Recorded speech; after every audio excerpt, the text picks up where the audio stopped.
Hello, ladies and gentlemen. It is once again that time of the week. What time of the week is it? Well, it's that time of the week where we dig underneath the headlines. We talk to activists locally and abroad. We shine a spotlight on the social movements that are setting the country on fire. We certainly don't talk about conspiracy theories about gay frogs. We leave that to other commentators who may or may not be on Facebook or YouTube anymore. And we generally call out the establishment on its BS. This is the Hoodrat Strategist radio program. As always, the following thoughts, views, and opinions are not necessarily those of 89.1 FM WIDR Kalamazoo or Western Michigan University, no matter how dope or insightful they may be. Big day today. As everybody knows, it was primary was yesterday. And, there was some good, some bad. Have to give a congrats to Gretchen Whitmer, who took the gubernatorial race here on the Democratic side by about 22 points. And we're going to be talking about that a little bit more in depth later on in the show. Also want to give a congratulations to Matt Longjohn, who ended up taking the 6th District Democratic primary by about 37%. And by all indications, both here in the 6th District and statewide, it was a record-setting day for a midterm primary turnout. Which, kind of bodes well for November. In total here in the 6th District, at least in the congressional race for the Democratic primary, there were approximately 60,023 votes. Matt Longjohn ended up getting about 22,200 of them. Second place was our favorite corporate punching bag, George Franklin, clocking in at about 29%. And then Justice Democrat David Benak at 21.3%. So, it was fairly competitive, but at the same time, I think a lot of people were kind of surprised. I think a lot of folks thought it was going to be a lot closer, and, it was a nail biter right until the day of the primary. Some people were predicting, one of my favorite horrifying predictions was that George Franklin would sneak by with about 33% or so of the votes. Essentially because the progressive vote was more or less split between Matt Longjohn and David Benak. But as we see, Matt Longjohn ended up pulling ahead. And, congratulations to him. I think it was a combination of a good ground game. Also was able to raise quite a bit of money, just trailing slightly behind George Franklin, which is honestly saying a lot for being able to nearly match somebody who is literally a corporate lobbyist and was backed by basically the entire Democratic establishment of the Michigan Democratic Party. Now, moving forward, he's going to take on Upton. That's going to be a much taller order. That dude has been in his seat longer than I have been alive.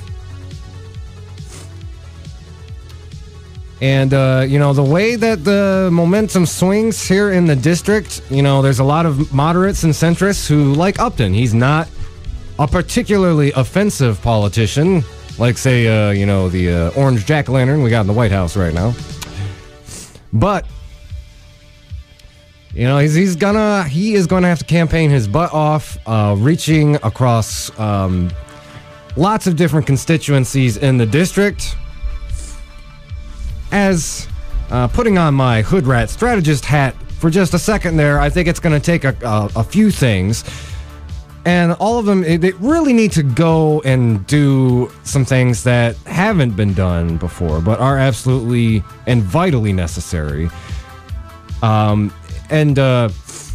that first thing I would say is, personally, I think the strategy against Upton has really been all wrong. Let's look at a comparably progressive politician like Paul Clements, ran the last couple of elections, was actually endorsed by Bernie Sanders in the last one.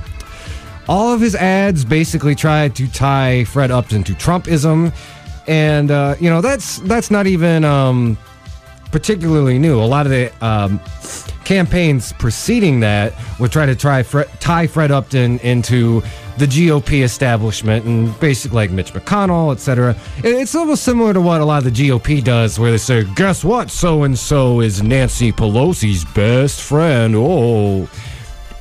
Basically trying to attach Fred Upton to these unlikable figures. But, Fred Upton is a very savvy politician.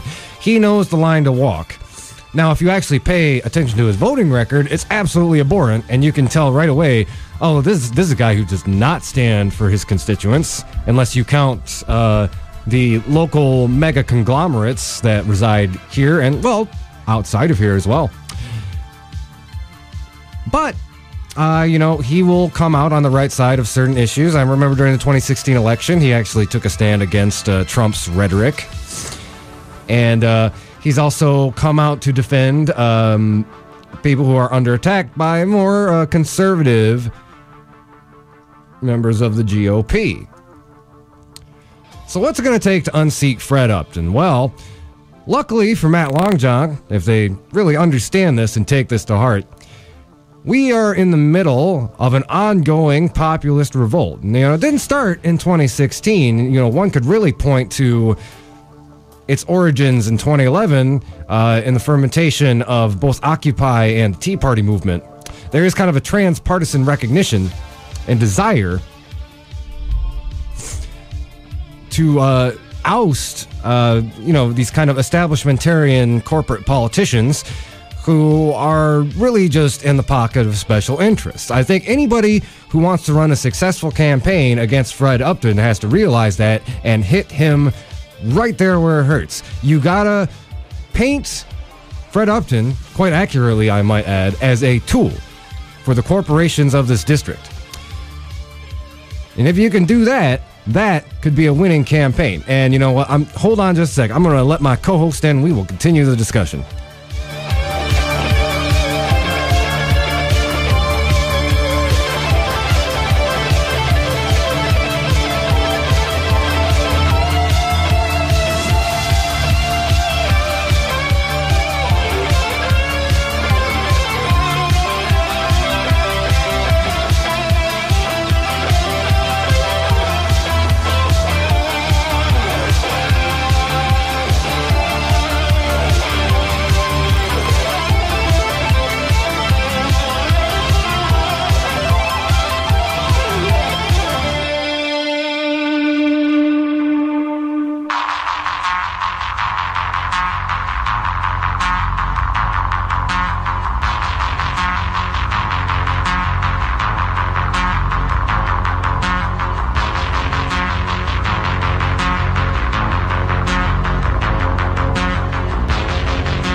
Ladies and gentlemen, we are back. I'm joined by my co-host, Lawrence. Yeah, what up? Yep. And so I was just talking about a little bit about the primary yesterday, and my whole, I think the point I left off at is like what would actually be needed to defeat Fred Upton. I'm telling y'all, one of the things I've never really seen a candidate do is really just like, don't make it about Fred Upton trying him to Trumpism or the GOP establishment. You got to paint him as a corporate tool. You got to make it clear. It's like, I'm not running against Fred Upton. I'm running against the National Association of Broadcasters, the Energy Transfer Equity, AT&T, Whirlpool, etc., etc. But, let's broaden it out a little bit, because I know you got a lot of thoughts and reflections about what happened yesterday. So, I was talking about the gubernatorial and the CD6 race. So why don't we go ahead and start with that? I mean, I think not just here in Kalamazoo. I mean, overall, yesterday it was pretty good for progressives, man. There were some standouts. There were some other candidates in Michigan that are super progressive that won. We have the first ever Muslim female who won. Going to be replacing John Conyers out there in Detroit. Yeah, man. And that's revolutionary, man. We had people in Missouri and in Kansas and in Ohio and a couple other special elections. I'm super happy that the DA that didn't indict the police officers who in the Michael Brown shooting. I forget the dirtbag's name, but he lost his primary to a very progressive young woman. So I was like, yo, like there was a lot of wins. Missouri struck down right to work, because right to work is basically a way to have to destroy unions and to give people who work in companies less money. I mean, there was a lot of progressive wins yesterday, man. Were there some losses, especially here in Michigan? Yeah. When it comes to the more well-known people. Oh, yeah. Yeah. When it comes to us and, the CD6, I talked about it on the show last week. I was for David, but David didn't win. He ended up coming in third. Matt ended up taking it. And after re-listening to your interview with Matt when he was on the show, I don't know, man. I mean, he's cool. I would like to have him back on the show again to have some more conversations with him. I would like to have some conversations with him. I think we definitely need to go a little more in depth, and I'd say like I'm critical of Matt as well. I'll full disclosure, I did vote for him, but I think on a lot of his policies he is still a little bit middle of the road. Yeah. And particularly his whole campaign focus, and it's kind of built up as he's gone deeper in the campaign, but I know especially when he first started out, all he was talking about was healthcare. That was like his one particular issue. And I'll give him props. He came out and said we need to abolish ICE, and I know on the show he talked about like the need to reduce the military budget. Yeah. But yeah, I mean, I think that's the problem. And I know personally, just as somebody insider, like his campaign staff, they're a little bit more old school. They're more a bit establishmentarian. We've made a lot of criticisms about how they're not doing enough to really reach out to millennials, and particularly, and I was kind of reminded of this. I saw a post from Shannon Sykes, who's one of our city commissioners. One of our probably most like radical progressive ones. Oh yeah. And she was really critical about the results of the election yesterday, and she didn't specify if she was talking about Matt Longjohn or Gretchen Whitmer specifically, but you could tell like her main indictment is like these folks are not doing enough to reach out to marginalized communities. And I completely agree. I haven't seen Matt in the North Side. I haven't seen Matt in Benner Harbor. I mean, Matt showed up to the Black Arts Fest. He stayed for 10 minutes and then he left. Yeah. I mean, he didn't even have a booth at the Black Arts Fest. And I'm sitting there like, even David had a booth at the Black Arts Fest. I'm like, come on, y'all, come on, folks. Yeah. Come on, folks. If you want, I mean, I give him props that he won. I give him props that he won. It's just that you need to beat Fred Upton, and you're going to need to show the people in these districts, you're going to need their support. And there's still people like myself who are like, I don't know how I feel about you, player. So, and that's the other thing about Fred, going against Fred Upton. He's such a corrupt candidate.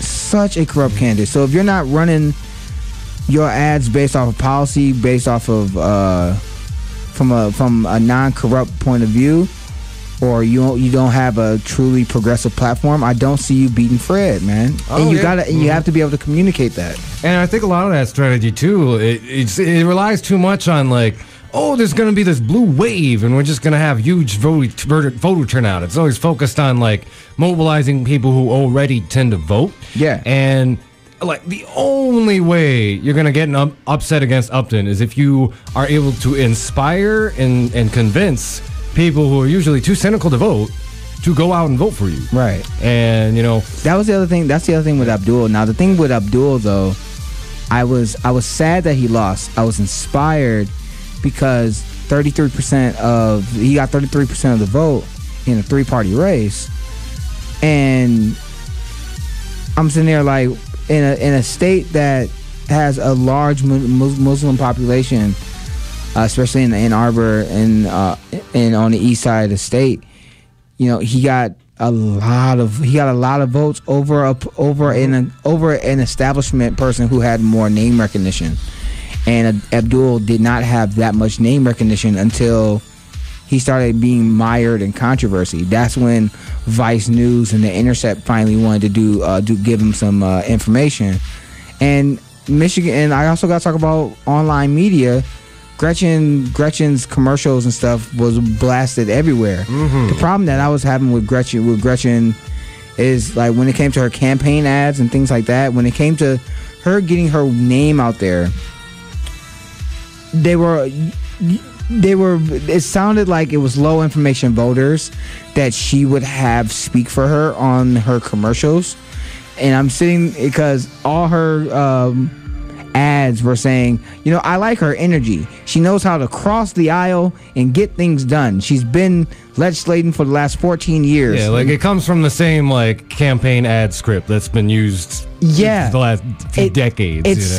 It sounded like Hillary again. Yeah. It was giving me mad flashbacks to Hillary Clinton. I'm sitting here like, bruh, talk about your policies. Talk about the policies. Talk about the issues.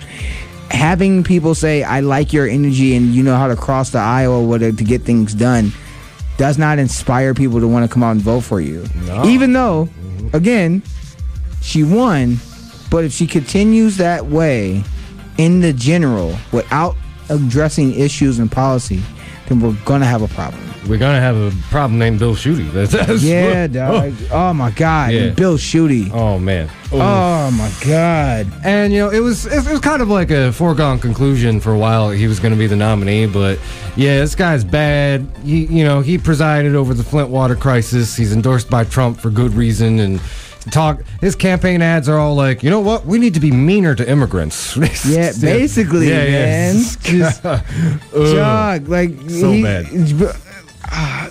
If we can get him on the show, because again, there's some conversations that we need to have with him. Because Jesus Christ, see, I can see John James maybe having enough gumption to come on this show. I don't know about Bill. Dog. But John won. I've talked about him, and he's a Republican. Mm-hmm. Oh man, there was a lot of I know we're harping on a lot of bad things, but there was a lot of good wins. There was a lot of good progressive Justice Democrats had, I think, out of the 13 candidates, if my math is correct, they had 7 out of 6. Mm-hmm. That was that's 7. true. They had 7 out of 6 that made it past their primary. Our Revolution and Brand New Congress had, I think, over 50 to 60% win rate. Yep. And we had a bunch of progressive policies being pushed through for the general. So I mean, yeah, and I think that's important to bring up too. There's a lot of people who are really bummed out Abdul didn't get the nomination. Just to be clear, like on a national scale, the progressive movement, particularly like Our Revolution, Justice Democrat stuff, they're hovering around like a 50% success rate, which is really unprecedented. Most of the time when like you get these progressive coalitions, they kind of fizzle out after elections. I'm thinking like Jesse Jackson's Rainbow Coalition or what Howard Dean tried to do before he became a corporate shill. Yeah, but this is having some staying power. It really is changing the politics of the country. Like our body politic on the left of the GOP anyway is radically different than it was 2 years ago. I think the other thing to add to that is that a majority of these things like Brand New Congress, Justice Democrats, Our Revolution, they're only 2 years old. And some of these politicians and some of these people who were running, this is their first time trying to run for office or do anything like that. I think Abdul's one of those people. I think this was his first time ever trying. Yep. Mm-hmm. And he got second place on his first time trying. Like, dog, I am absolutely sure that Abdul runs again, he's going to end up winning. Oh yeah. Like, it's not even going to be a question. Mm-hmm. I do have a problem with establishment Democrats going to Abdul and telling him that a brown Muslim person is not going to win governor. I do have a problem with some of the establishment kind of putting their finger and backing Gretchen when the overwhelming was, when they had good reason to, because she was more of an establishment choice, but there were some shenanigans when it came to Kansas 3rd District. Oh yeah, Brett Welder. I was thinking about that. My God, like and the shenanigans with that and Chris Kobach. There's cross check, and then like actual voting machines. There are reports of voting machines that shut down and were mistabulating votes. Yeah. And after the dust clears, I want to come back maybe next week and have like a more detailed portrait of it. But a lot of people on the ground, a lot of the kind of strategists that I'm plugged into in the Dim Enter movement, they've been calling out my friend Don Ford actually went out on he just said, like, dude, he got cheated. So like it seems like it. But also shout out to Rashida. I don't know how to say pronounce your last name. She won. She's a super progressive woman who won in Michigan last night. Yeah. So yes, shout out to her. I mean, overall there was some wins, man. Mm-hmm. Overall it was funky, man. And I did want to bring up one last thing about, like, we're still talking about the election, because you brought up election integrity down in Kansas. Yeah. And there was an issue. It wasn't quite as major as down there. But this is actually, there's an article in the Detroit Free Press about it, how the ACLU, they're investigating reports of ballot shortages throughout the state. Yeah. And I'm just gonna like quote directly from it real quick. So the shortage was blamed on an unexpectedly big turnout for the primary election, typically ignored by many voters, as well as on some voters creating spoiled ballots. That's the whole thing where you can't cross vote on your ballots, etc. Reports that a couple precincts were literally running out of ballots. We're hearing that same thing is going on in many other cities. And some poll workers, and whether this was calculated malfeasance or just ineptitude on their part, some of them were actually like turning voters away. There's actually a report yesterday, and this did end up getting resolved fairly quickly because a lot of the community mobilized and got taken care of. But one of the voting machines broke down over at, I believe it was K-Risa, was a polling site, and a voter got turned away. And again, it got resolved really quickly because I think even like Jake Andrews and stuff stepped in. But yeah, like, remember, if somebody's trying to tell you that, you can't vote or you got to come back later, stand your ground. There are contingencies for that. Like, the power's out at a polling station, they have contingencies where you can still vote. So you stand your ground and say, like, I need a ballot, I need a provisional ballot. Give me something. I have a right to vote right now. Yeah, careful with provisional ballots, though, because... Yep, go ahead, Nora. Sorry. You hear me now? Yeah. A wild Nora has appeared. Yeah. Hey, so the problem with provisional ballots is I've heard that several times that they're often not counted as, like, part of voter suppression, so be really careful with those. Like, especially California. I mean, remember what happened back in 2016. Yeah. So I always try to vote early in the morning. I never vote early by mail. Mm-hmm. I mean, like, I don't trust provisional ballots at all. Yeah, other things with voter suppression, I don't know if you mentioned this in Kansas, especially in it was a county in the 3rd congressional district. Yeah, I think that's what we were just talking about. Is what it was. But yeah, if you have more detail, that's what we were just talking about. Yeah. So, I mean, if you already talked about how the architect of voter suppression, Chris Kobach, used it to win his primary, then by 200 votes. Actually, if you want to expand on that, by 200 votes. So that happens, and so like what happened was, like, there was a computer glitch, and it postponed the results for hours and hours into the night, and it still looks like the Justice Democrat of that district was going to Welder? win. Yeah, Brent Welder.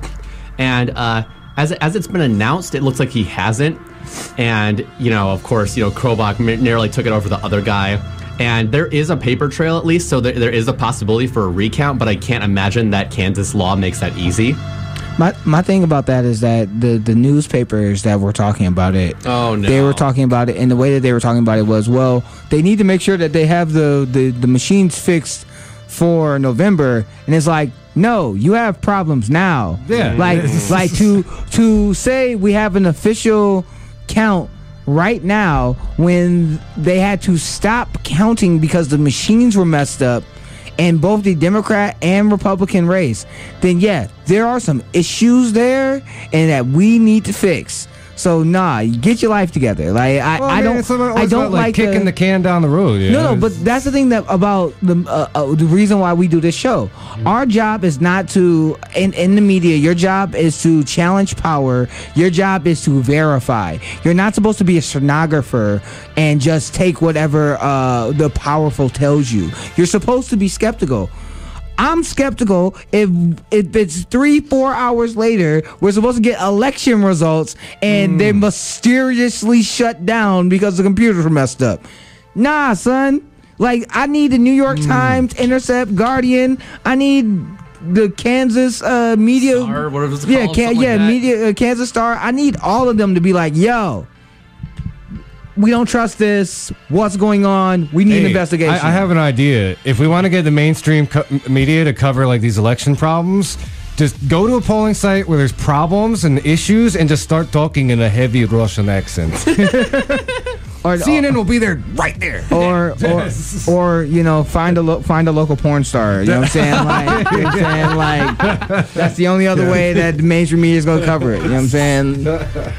But I don't. But another thing is, I just don't want people getting discouraged. Like I felt a little discouraged because I wanted more progressive. Now, not just more progressives, but people who are backed by heavily progressive groups to win.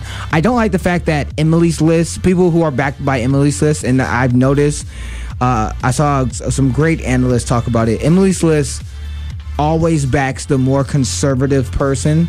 They don't almost always. Yeah. Almost always. They don't usually back. They're supposed to be for women's rights, but they usually back people. Democrats or who are not necessarily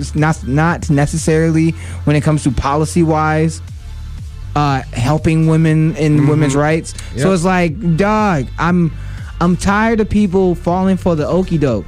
And just one more thing about the gubernatorial race.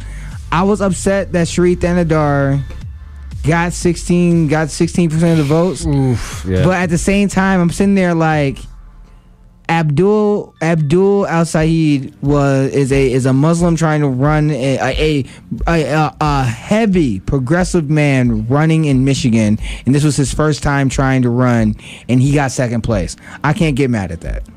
I really can't. See, I'm honestly surprised that Shree didn't do better because his ads were everywhere. They're on billboards, they're on radio, they were online. Oh yeah, you could like throw a rock and hit like Shree's ugly mug. The last 2 weeks, Gretchen's commercials were on YouTube heavy. I haven't seen any of her commercials. Oh my god!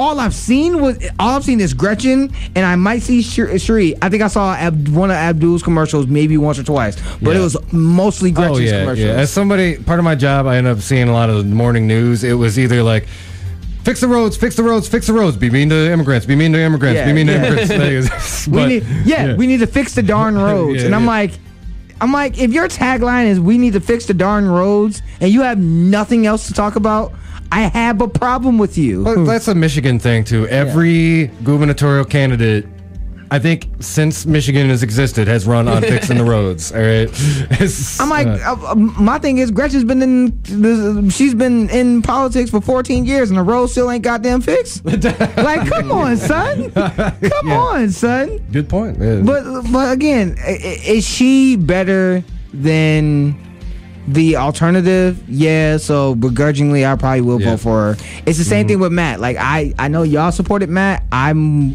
not a big supporter of Matt, but he's better than Fred. Yeah. So and to be fair, like I think I think you would at least say he is better than Rich or George would have been. No kidding. The fact that George got second place pissed me off. Me too, man. I was like, what the? I was like, man. Something interesting I've noticed about that is if you look at a map of the CD6 about the county results specifically, the only county that George won was in Allegan County. And that's probably the most rural out of any of them. There's I don't think there's any even small, medium-sized city to speak of there. Yeah. On top of that, I think until at least before the primary, I think George might have been the only one to say something about the Otsego water crisis. Well, yeah, exactly. We need to talk about the Parchment water crisis because that water comes into Kalamazoo. Yeah, actually, and if you don't think that Kalamazoo's not affected, you tripping. We were just talking about that last week. We had Chris on last week talking about that pretty extensively. Watch us on YouTube. Yeah, it's pretty. If you want to learn more about that, it was a really great and very educational, insightful interview. Chris Wymoff is kind of a local water quality activist / expert. Yeah. So I do want to move on. I want to make sure we update people on this meeting going on at K Central. Oh my God. But I just want to leapfrog off of. So now there's this whole thing. So Gretchen won, and we're going to be talking a lot about this for the election. We're still going to vote for Whitmer, and here's my hot take right now. Anyway. Now Gretchen she's more corporate than Abdul. She's not progressive by any means, but I think it's unfair to say she's like the Hillary Clinton of this race because she's for pipelines because she's for Line 5. She's no. Wait, she did say that she was against Line 5. She said she's iffy on it because she got the endorsement of the pipeline union that works. She got their endorsement. That's one of their endorsements. That's one of her endorsements.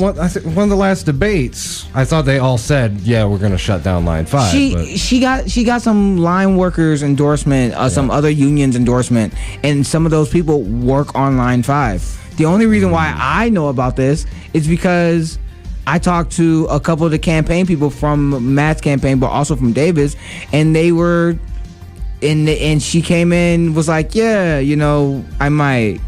Kinda.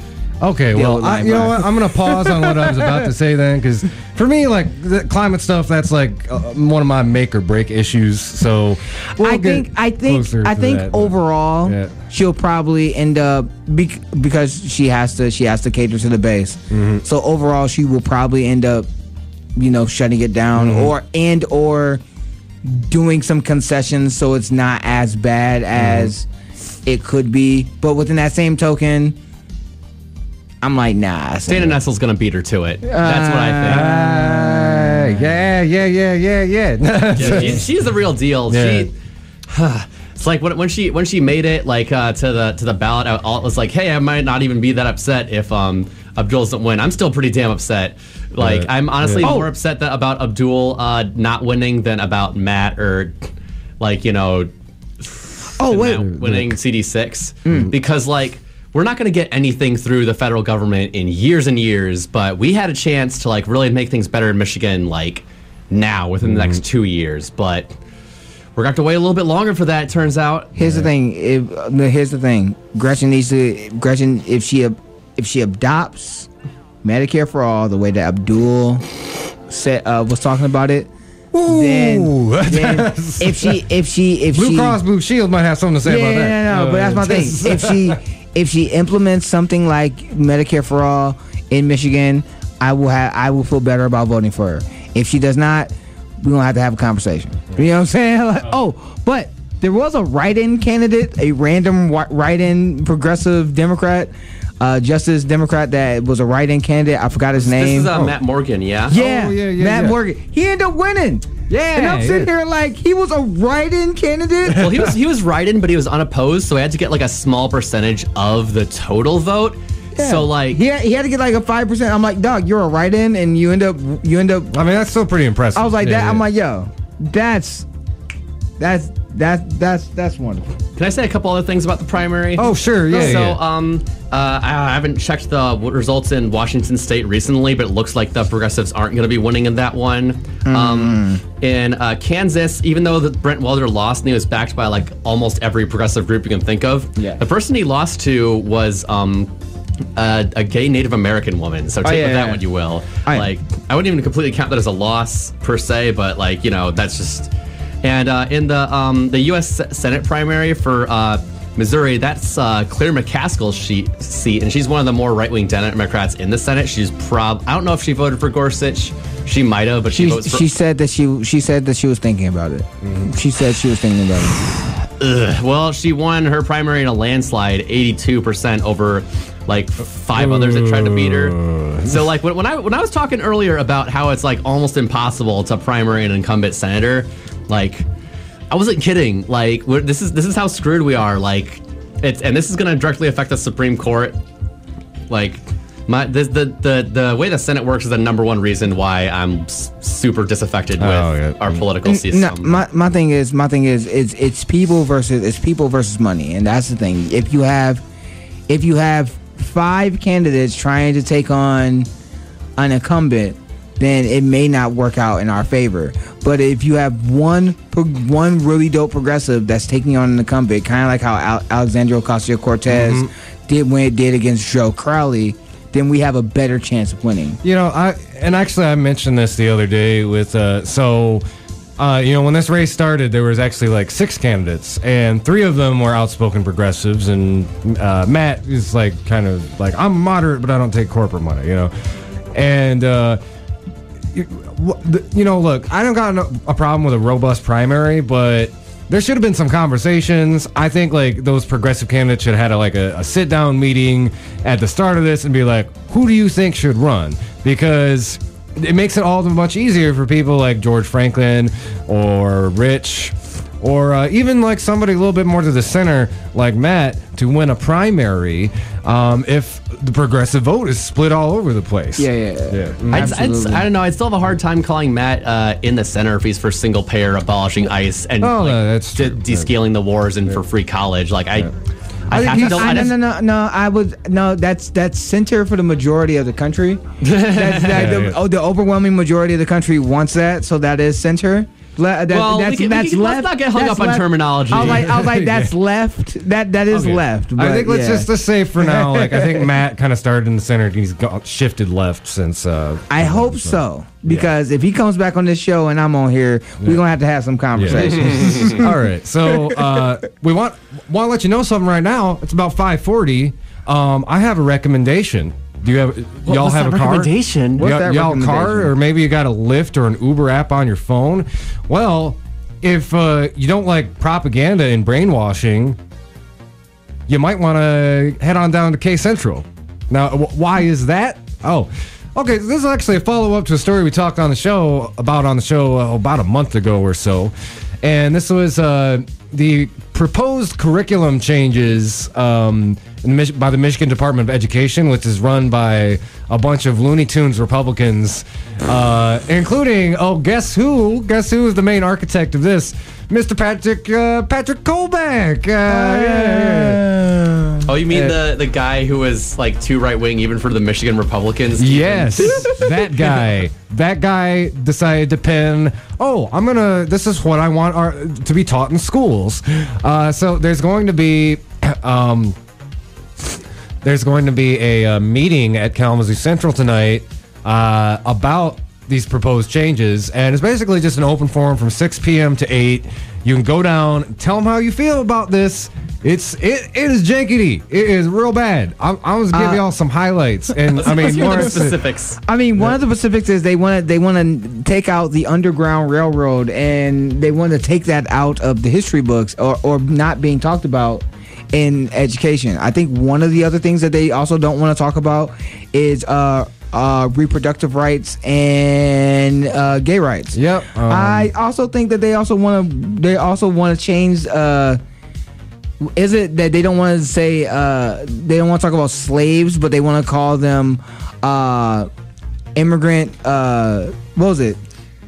I think they was calling them immigrant workers or something. Something like that. Yeah. Like I think they're basically the highlights of what they want to do is the same thing that they were trying to do in Texas. They're trying to whitewash the education so that it's easier to use Fox News like propaganda on people, so it's on easier. Children with public money. Yeah, on children with public money. They want to teach creationism, which they want to basically get rid of science. They want to. Oh, and part of this proposal is to cut references to climate change in Michigan textbooks. How they're going to frame rights around, queer rights and women's rights are going to be framed almost completely in the whole religious freedom aspect and how. Yeah, I mean, it's the same. It's the same thing that they're going to do when it comes to talking about Black history, because. If you're not going to talk about the Underground Railroad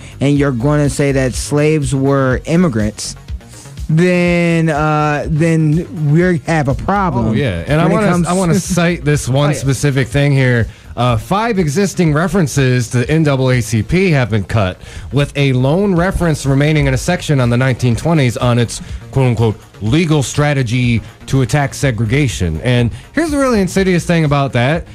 American history is a history of social movements, and that's both on the left and the right, and they are trying to make the civil rights struggle this weird footnote, just a bunch of legal changes happened. It almost makes it sound like, there were a couple lawyers in the 60s who thought this is kind of bad, I think I'm gonna change it. They want to downplay the struggle, and they want to downplay the progression that we've done in this country. The reason why you have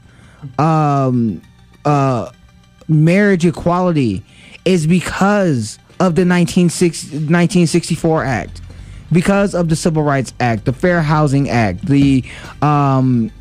because of Stonewall. Yeah, because of the Voting Rights Act. The reason why marginalized groups in this country have a chance to have their voice being heard, and the fact that you have so many people trying to destroy and to manipulate that for a future generation is what bothers me. Because if our future generation does not understand the context properly of our history, then we are doomed to repeat the horrors of our past. Yeah. And it really is. Why do you think you have the alt-right the alt-right march that just happened recently? Portland. Yeah. We can talk about that a little bit too. And you have so many young people or people who feel like they're being marginalized or their rights are being taken away just because they're not allowed to step on someone else's humanity. And that's the thing that just makes me so angry, because I'm like, we've seen this playbook, we've seen this before. Can you please stop with this bull? Please. We can tie this into other long-term problems that Kalamazoo's K-12 education system has, and how it doesn't meet there's not a high graduation rate and there doesn't meet a lot of standards. I don't think as many people want to graduate if they hear Fox News in their classroom. On top of that, how are they going to unlearn that stuff in college if kids are getting the promise taken away from them? Wait, kids are going to get the promise taken away from them? I think, Nora, you're referring to that story from a couple weeks ago. That was, I think it was just last week, but we were talking about other stuff for so long. So basically what happened, this girl was a KPS graduate who just narrowly didn't get the promise because she's not, quote unquote, in the school district. Yeah. How did that happen, you ask? Her parents became homeless. Oh, yeah. This is okay, so people throw around, with old philanthropy rhetoric in Kalamazoo, we're helping people. We have all these nonprofits. This is I think it's a very good example. If you're trying to make yourself look good by giving money to people who need it, this is not how you do it. Yeah. On top of that, this kid's life is destroyed. I don't know if her family is still homeless, but Well, actually, She got great grades. She deserves that ride scholarship. There was a follow-up to that. And so what happened is they were staying at this apartment complex over off Gall Road, and they actually double-checked several times, are we still in the district? Can we get bused in from the district? Their parents literally drove them to school every day so that they could still be in the Kalamazoo public school system. And then she found out right near graduation she wouldn't be getting it on this technicality. And the appeals board for the Kalamazoo Promise, their answer was like, oh, yep, our hands are tied. You were out of the district. And what made me so mad about that is like, I got incensed when I first heard about this. I'm like, we need to mobilize people. This young woman deserves that scholarship. And her problem got solved. But you know what happened? She ended up getting a free ride scholarship to Oakland University. Kalamazoo Promise people, they're off the hook now, I guess, but that is inexcusable. That young woman, like, she's low income family. She's a young black woman. This is ostensibly who these philanthropists say the Kalamazoo Promise is designed for, and then you are going to take it away from her based on this technicality because of hardship that's completely outside of her control. Oh man, yeah. I mean, but again, and we're tying that back to this conversation. If this young woman imagine if that young woman received the type of education that these people are trying to propose, that the women's rights movement, the civil rights movement, the gay rights movement, all these things. And they were to give these children this watered down version. Do you think that she would be more suited or less suited to try to, or would she be more likely to fail in life after said education, or would she be better prepared for what America has to give? And that's the thing. That's one of the reasons why I'm saying, if you're listening to this after you get done listening to our show, go and tell these people at Kalamazoo Central how you feel. Yeah. It's open until 8. Yeah. And the bus goes there too. Yeah, yep. I don't feel like having Michigan turn, especially Kalamazoo, I don't feel like having them turn into the Houston Board of Education. I just don't want to see that. We are too far north. We are too far north to have our education system turn into Texas. I think this would be a good opportunity. It's like, I know, Nora, are you still going down there to the county commission building? What's going on in the county commission? So the county commission building, if you have time before or after you go to the Kalamazoo Central, the county commission building, they're talking about considering ending their contract with ICE. What's happening in the county jails, they're having some ICE holds, at least some temporary ICE holds, before they move them to like some other county that's like, more actively doing these most holds, likely like Kenton or Calhoun. Exactly. Yeah. So what we can do is we can stop this from happening, and this is like part of the local movement to the local base movement to dismember ICE bit by bit by ending these contracts on the county level. Now, we got to show up and start doing this because we talked a little bit earlier about how the Kalamazoo County Democratic Party wouldn't fully endorse a motion to end this contract, nor would wait. Democrats would not endorse. Consider who attends these KCDP meetings. Yeah. These are like old, white, nice liberals who live in Portage. I don't know. I don't like ICE, but maybe we should wait a month. Here's the thing. I understand that in the Midwest, abolishing ICE is not a popular position. I understand that. Where are my progressive folks to explain that ICE was created in 2003 after the Patriot Act? That border, that Customs and Border Patrol is already doing what ICE does. And the police. Yep.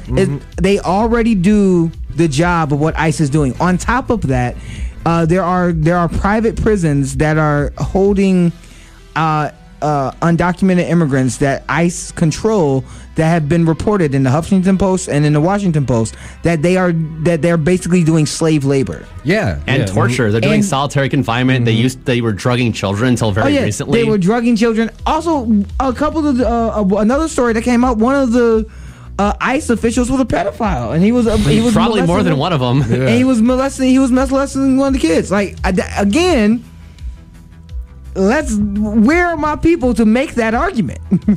Well, I think part of that is even if, like, I guess the more insurgent young progressives were to, like, wanted to show up to this county party meeting, they were most of us are at school. Like, we're probably either gone or we're working.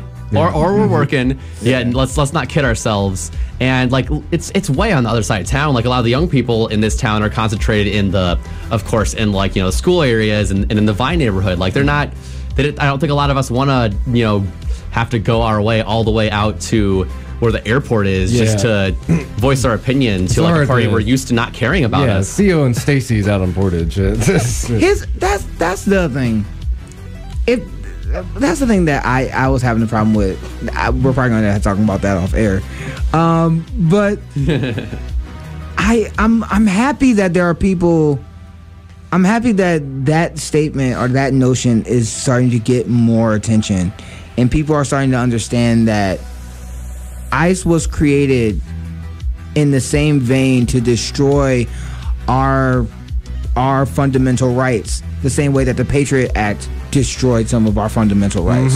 So we need to make that clear. So some things I've heard nice white center left liberals say about ICE is that we need to stop stop human trafficking. And Kalamazoo is kind of a hotbed for human trafficking. If ICE actually did anything about that, we wouldn't be having this problem in Kalamazoo, I don't think. Another thing, related to ICE, a story I'd like to bring up very briefly. There's a Mexican journalist, Emilio Gutierrez Soto, has been targeted by the Mexican government for exposing corruption in the military, and he escaped for the U.S. for asylum. Now, because of this, he has got very well.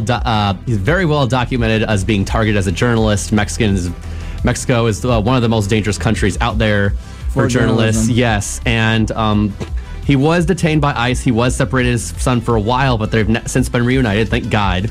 And over 400 kids still haven't been reunited with their parents. Yeah, even though the deadline's already passed, and I don't know what the penalty for that is, but in terms of the story of this journalist, he's not in detention now, but he's working through the courts to get his asylum, which by international and national law he should get, but there's always shenanigans. Luckily, this guy has got just enough attention that he can probably make it, and he's got a fellowship to the U of M, that's right. He might be joining us in this state pretty soon. Congratulations to Emilio Gutierrez Soto.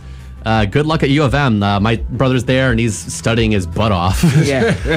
I think the thing that makes me upset is that when it comes to the separating the kids that we were talking about when it comes to ICE, the thing that pisses me off is that a majority of the overwhelming majority, no, not overwhelming majority, let me rephrase.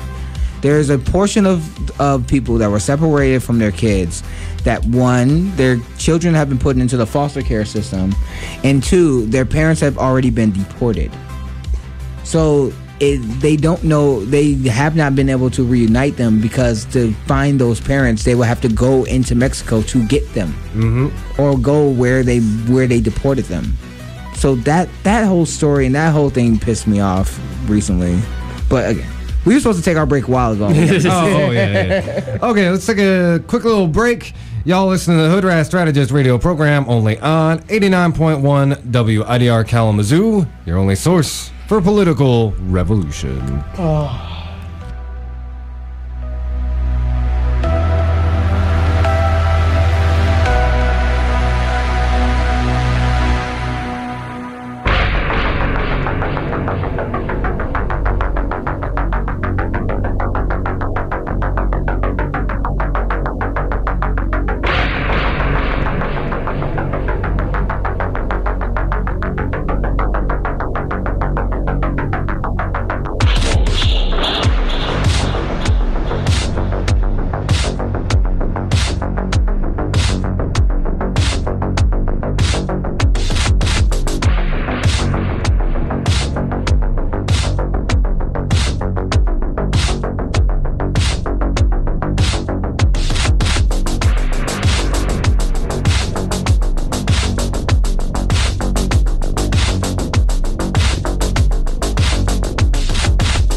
monthly source for Radio Evolution.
Oh my God, everybody. I don't know if you heard, but we're back. The gay frogs have invaded Facebook. They've taken down our content. They got gay frogs in Spotify. They got gay frogs in Apple. My God. They got gay frogs at Google. Look, stop it, God, Jesus, stop it. Okay, so if you could tell me that We're intro, back. that's our next topic. They're demon spawn. they're spawn. They're demon spawn, and they got semen flavoring in the water. like what? Alex, what did you just say? Wow. Oh man. How do you? One, I want to know when. Okay, for those who don't know, Alex Jones has been deplatformed on multiple media sites. There was one of the videos that they took down was a video of him talking about baby and semen flavoring in soft drinks. What? I am not joking. I am not joking. Oh, that is man. not a punchline. That is real facts. He really said this, and I just wanted to know, how do you know what semen flavor tastes like? I just want to know. Research, Lawrence. Like, how do you? One does not just know what that tastes like, and I'm sitting here like, Alex. As much as he talks about, as much as he talks about pedophiles and he talks about gay frogs, and he has all these conspiracy theories. There was another video he was talking about his wife getting gangbanged by 10 people. Like that was another video. I'm being dead serious, dog. Alex Jones is nuts. Yeah. And here's the thing. I know that we were going to talk about this in more detail, and the fact that there have been people on the left and on the right trying to say that this is censorship, and that this censorship is should not been allowed because of the principle of the First Amendment. The precedent in sense, and that they will use this said precedent to go after other independent media. I get that. I can see that because they've already have been doing crackdowns on independent media. The reason why I disagree with these people is those progressives, kind of like the people like Jimmy Dore and Kyle Kuczynski, who I highly respect. Yeah, usually like we love those kind of the commentators on the show. But I absolutely love them. Here's the thing. There's two things. One, if that was the case, then that means Ben Shapiro, Milo Yiannopoulos, Tommy Lahren, Dave Ruber, whatever his name is, Steven Crowder, all of those people and all of the nutcases on NRA TV, they would have been also taken down and deplatformed too. They have not. Well, I mean, like Milo lost his job at Breitbart, and he should have, because like on top of being like, I mean, like on top of like, being okay with pedophilia, apparently, on top of other things, that dude has like, also done libel and slander in like a lot of really grotesque amounts. Like when he goes to these like troll speeches at college campuses, which he doesn't actually want to speak at. He just wants to, he just wants people to yell at him. Exactly. And he wants attention. But like he'll like specifically target students who are undocumented, who are trans, and just have people doxxed and encourage people to have doxxed. Remember what he did to Leslie Jones? That dude should absolutely be deplatformed for those reasons too. I think like that brings up the broader point, and I think you're about to kind of talk on this too, Lawrence. I'll toss to you, but what's the main difference between, say, like Jimmy Dore or the Young Turks or independent media like that and InfoWars? And it's that one has actual facts. Yeah, one has actual facts. One doesn't say that, doesn't defend Trump's penis size or try to claim that liberal berserk lesbians want to eat your brain. But they don't want to eat people's brains. Yeah. Let's ask this: has one of Jimmy Dore's rants, or even say like has any of like Abby Martin's reporting for the Empire Files, has that ever gotten anybody killed or beaten up or harassed? Or shot at. Now, can you say that about InfoWars? And, I'll toss that over to you, Lawrence, because I know you were talking about this right before. Who wants pizza? Right. Okay, so just to give the reference that that y'all was talking about, Alex Jones was the main person that was pushing Pizzagate. Pizzagate, in the sense that Hillary Clinton had a child sex ring in some Pizza Hut in Delaware or whatever. It was Washington. Yeah, in Washington. Cosmos Pizza or something. Yeah. So one of Alex Jones's fans that listened to these rants that he was saying went and shot up a pizza place. Went and shot up that said pizza place because Alex Jones was saying it. Same thing with the Sandy Hook, the whole Sandy Hook denying thing, and some of his rabid cult members has been harassing the families of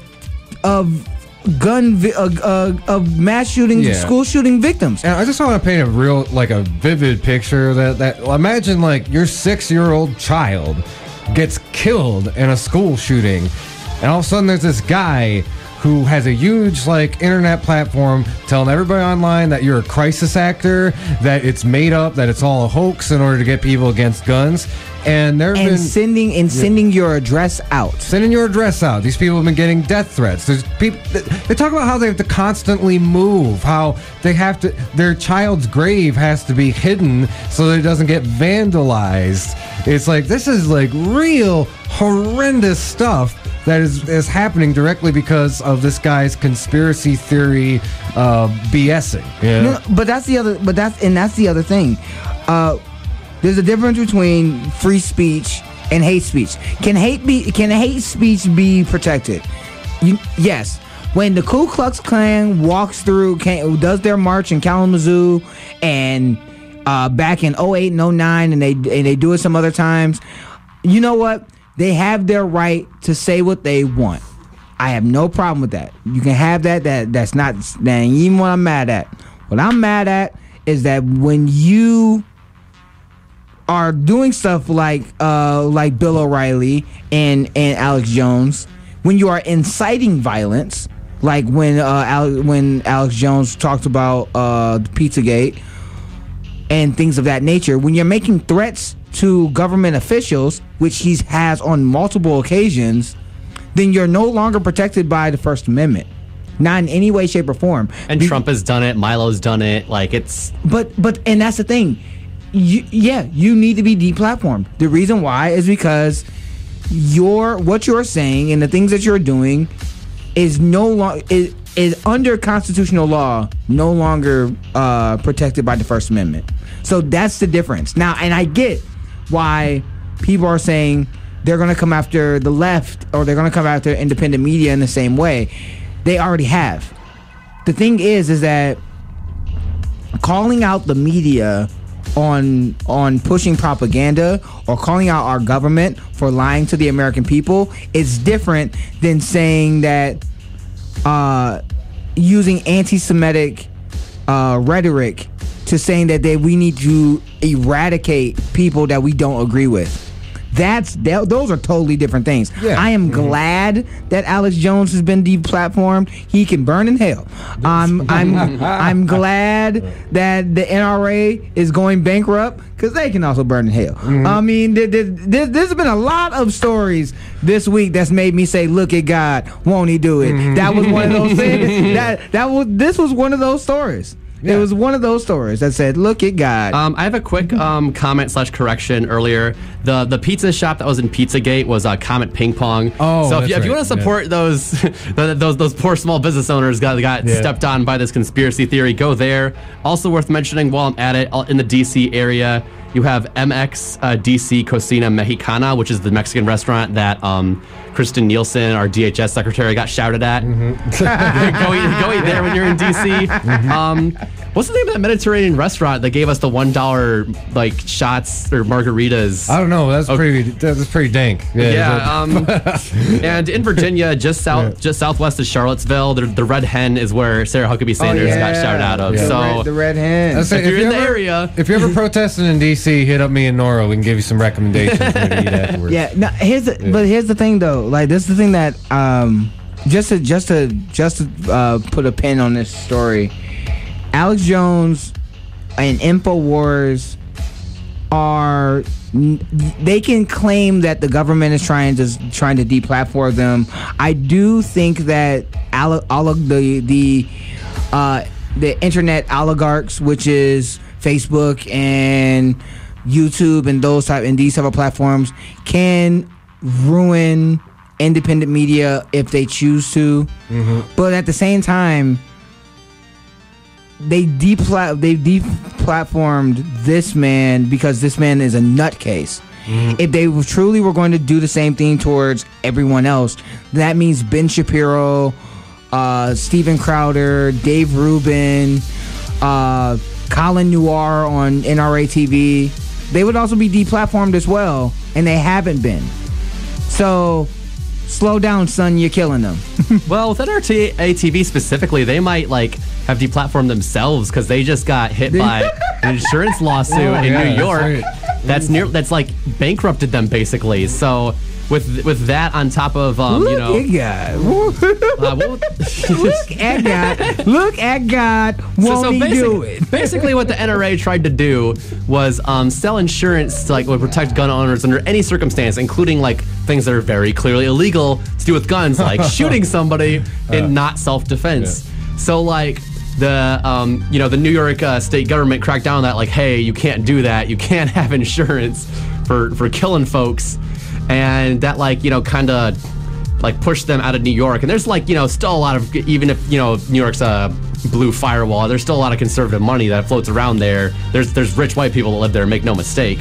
And it really hit their gravy train in a lot of it, and now they're kind of begging their supporters to back them again. But I don't know how much it's going to happen, because I think that a lot of people who are card-carrying MRA members still support some of these common sense reforms. And I guess with a 3D printed gun thing, I'm not sure where the NRA or their membership stands on that exactly. They don't. The NRA is against the plastic guns because they're with the manufacturers. Yeah. It's because they're against it because their manufacturers won't make money if people are 3D printing guns. That's right. And I did want to mention too. So leapfrogging off of that. I mean, that really shows you where the NRA really is. They harp on being about gun rights, but the only gun rights they actually are for are the rights for gun manufacturers to make money and not get sued. And not get sued. And I would also tell you, if you're an NRA member now and you're worried about if the organization goes defunct, the Socialist Rifle Association is a growing organization that you can join today. Right, there's the Democratic Socialist gun Killer Mike is a part of the Democratic Socialist Gun Club. Yep. It's also worth mentioning there's the AARA, the African American Rifle Association. There's Pink Pistols if you're a person like me. I've actually been I haven't actually shot a gun before, but I've been looking for somewhere to get a shooting range where I don't have to support the NRA. Maybe one of those organizations have it. again, like my thing is this. Everyone should be against plastic guns. The only people that are for 3D printing guns are criminals because they are untraceable, and crazy nutcases who are in the forest saying that the government's going to come and take their weapons. And I mean, they're cheap too. They're basically like disposable guns too. So Yeah. they make it very easy to commit a crime. Yeah. Right. So if you are a responsible gun owner, you should be against it because there's no way to trace it to find out who has it or who's using it. If you are a concerned citizen, you should be against it because that means there's going to be more weaponry around that can harm you. If you're a police officer, you definitely should be against it. Even if you're like a tech dork, you should be against it because that could mess with other 3D printing projects. If we can just 3D print guns, then like that could mess up our ability to get 3D printers. I mean, my God. Yeah. Mm-hmm. Like, are you not hit? And that's the other thing. Like, this is the thing that pissed me off. President Obama understood that 3D printing guns would be dumb as hell. So he said, "No, we're not going to do this." The Trump administration said, "Hey, we're going to let you do it." And it took a federal judge in Seattle to be like, slow down, son, you're killing them. I think it was several state AGs too. Yeah. They were like, nah, son, slow down, you're killing me. Like, literally. Yeah. All right, so I don't know what do we want to hop on next. I know there's a few other things we wanted to talk about today, and I have two quick hits. Oh yeah. Okay. So I don't know if we mentioned this earlier, but like there was some group that tried to take the anti-gerrymandering ballot initiative to the Michigan Supreme Court. And try to overturn it. Oh, yeah. It didn't happen. It's still gonna stay on the ballot. Whoa! Good news. That's the long and short of it, as far as I'm concerned. Federal court in Michigan ruled against Planet Fitness when, basically for some cis lady was upset that some trans lady was trying to use the changing room there. Now, Planet Fitness did the right thing. This got laughed out of court earlier, and now it's back circulating again. And the language that they use in it is men who fancy themselves as women, which is inaccurate and transphobic, and it makes me angry, and it makes me not want to live in this state. And so, do keep an eye on that. I mean, this is Michigan. This is Michigan. This is Michigan. But also consider that we need to work out as much as anybody else does. In fact, trans ladies probably have to work out more than most people do because estrogen will destroy your muscles if I've felt it. I can't lift heavy objects the way I used to anymore. My stamina's low. I gotta hit the gym, y'all. There's actually geneticists that says that estrogen it breaks down women's bones. But for people who are trans or men who are transitioning and for women, that it actually hardens their bones. There was a study that just happened. No, there was a study that just came out. I think it was 2017. I'm gonna pull it up so we can talk about it. Well, you can't work out your bones. No. It was really fascinating. I'm gonna bring it up so we can talk next week. Well, I mean, this is some ideas. You can drop down somebody, give them a steel hard people's elbow. Also, real quick, props to my neighborhood gym, Strength Beyond Fitness. They just installed a gender neutral bathroom. So does it have actual lockers in it? Well, there aren't lockers in the bathroom. There's lockers. There are not lockers at that bathroom. Was there lockers that I can not have to change in the same room of, hypothetically? Well, it's like a single stall. So you go in and there's a shower and a toilet, and you lock the door behind you, and then you change, and then there's lockers right outside the door. Okay, well, that's what it looks like. I'm gonna call it my alma mater. K College recently built a couple years ago a big new fitness center. It's a nice fitness center, and it does have a gender neutral quote unquote locker room. It's a unisex bathroom with a shower and no damn lockers. Do I have to carry my clothes around with me everywhere? I mean, it's. Hey, I didn't say it was the best gym in the world. That's where I go. Look, progress, okay? Baby steps. Everybody's not as progressive or forward thinking. I know, but my muscles are making baby steps out of here. Okay. I don't even know if it's about the gym being progressive. It's just it's a tiny gym. Okay. There was a story that I wanted to talk about. But if you have another story that you want to talk about, we have. Are we going to take our break or something? Oh no, it's like 6:18. Okay, got you. All right. Yeah. Okay.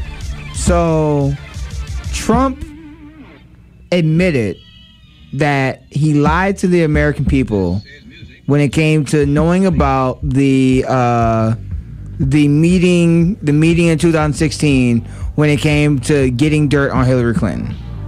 Ah, yes. That story is amazing. That they've admitted that, hey, we didn't lie in court. We just lied to you, the American people.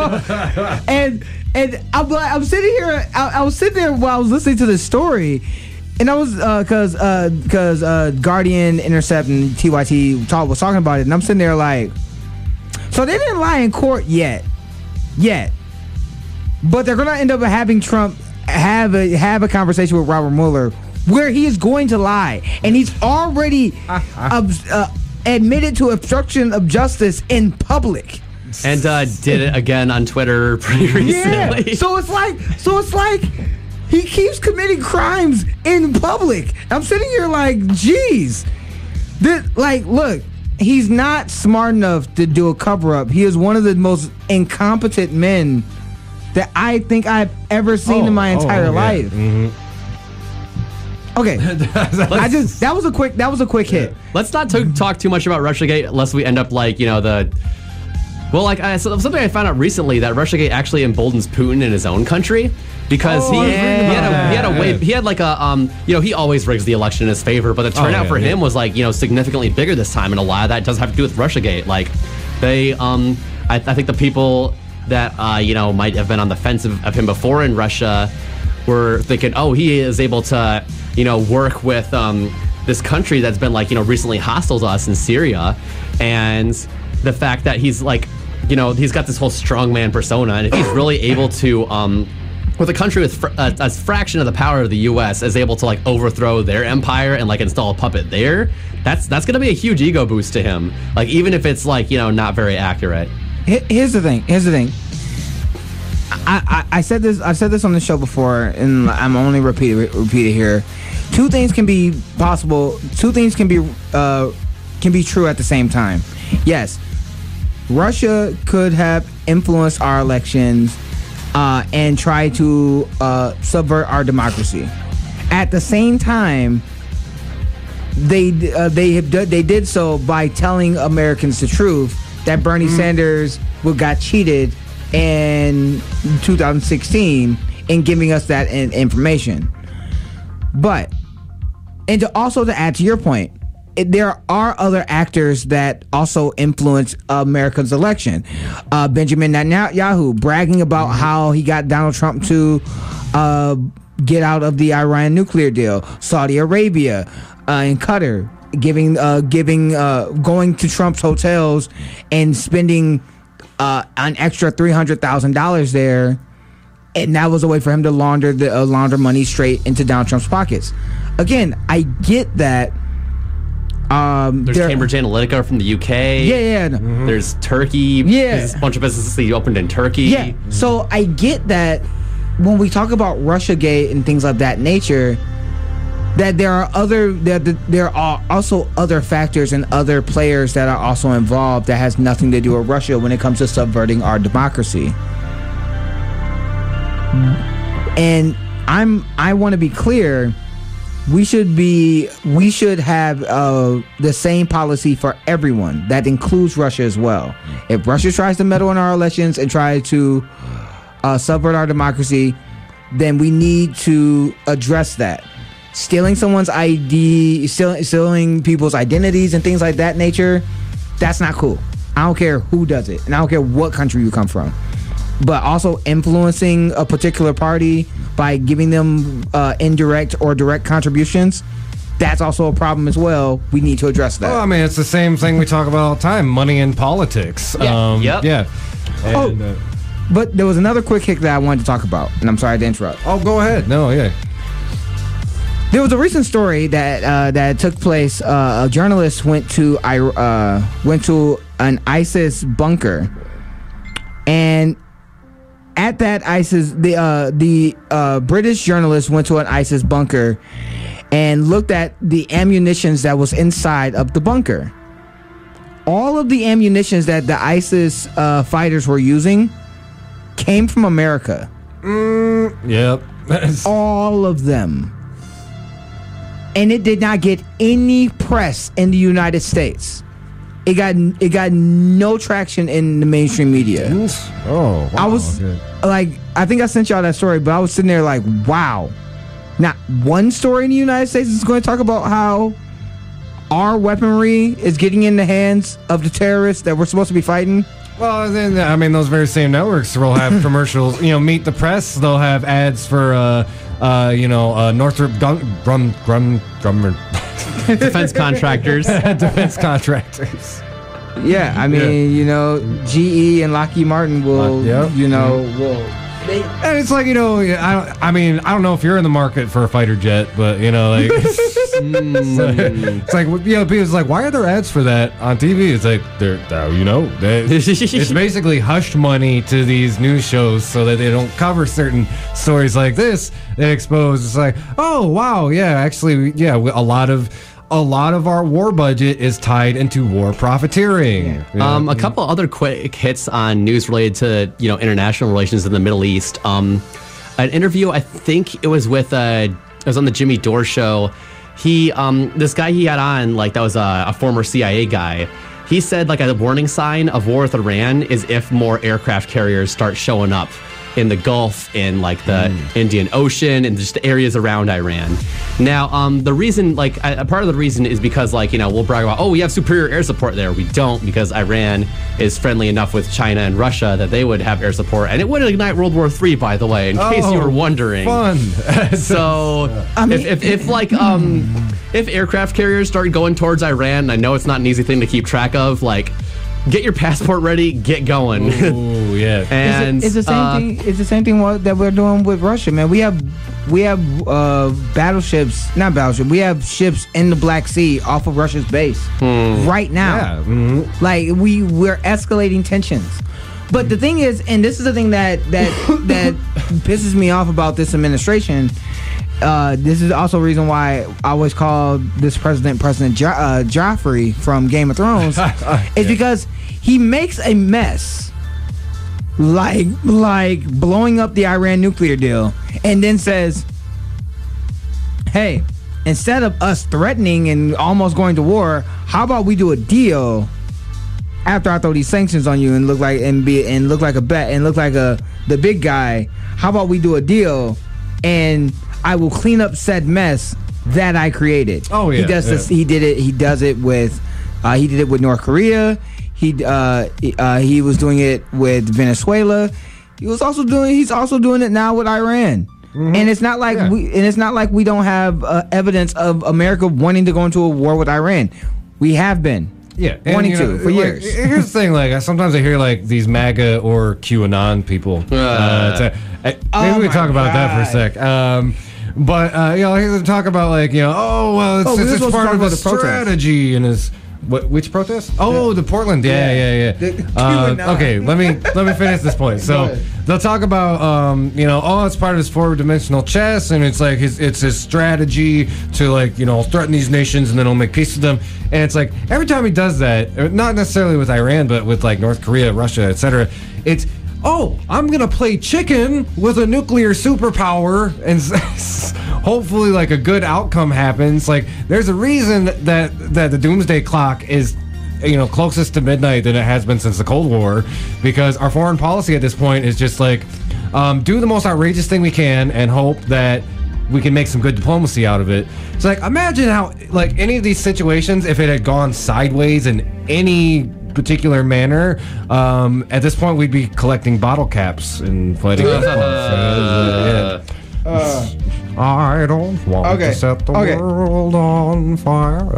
Wow. Go ahead. You turn straight into Fallout out of nowhere. All right. It is 6:30. We do need to take a break. About to be. And I do want to talk. We are supposed to talk about the protests. So, the Portland protests. All right, everybody, keep it down. Lock. We're going to take a quick break. This is the Hoodrat Strategist radio program only on 89.1 WIDR Kalamazoo, your only source for political revolution.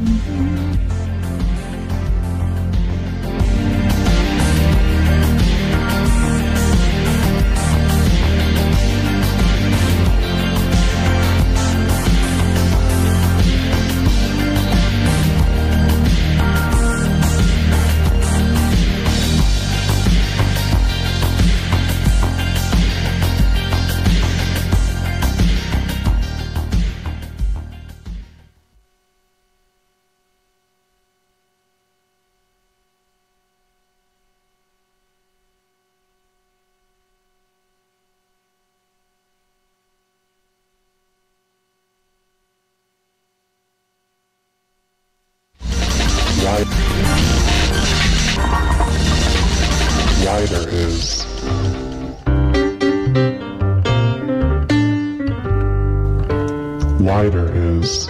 I ain't getting out of bed today. 9 to 5 to survive. There's gotta be a better way than waking up. Wider is.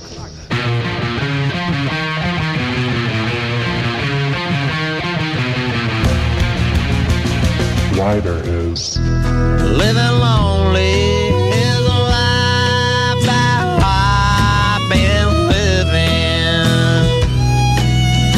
Wider is.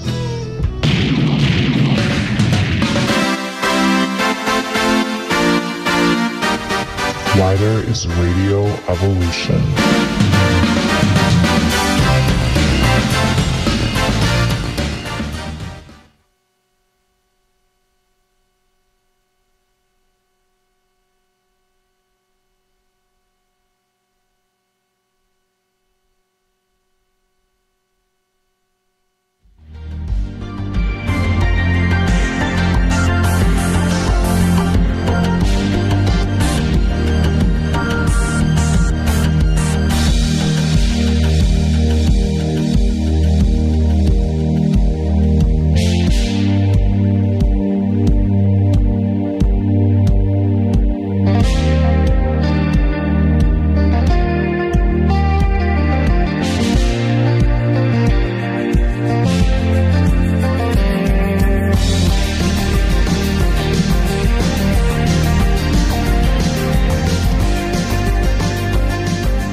Ladies and gentlemen, we are back. This is the Hoodrat Strategist radio program, only on 89.1 WIDR Kalamazoo.